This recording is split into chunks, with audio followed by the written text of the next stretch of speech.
Hello everyone, today in this video I will show you how to restore deleted photos in iPhone 16 Pro or Plus.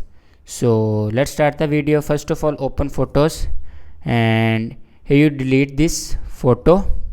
If you delete this photo and you want to restore this photo again, and then simply scroll down and click on recently deleted, and here you can enter your passcode, and here you can see this photo you will delete it and you want to recover then simply tap on recover and recover photo.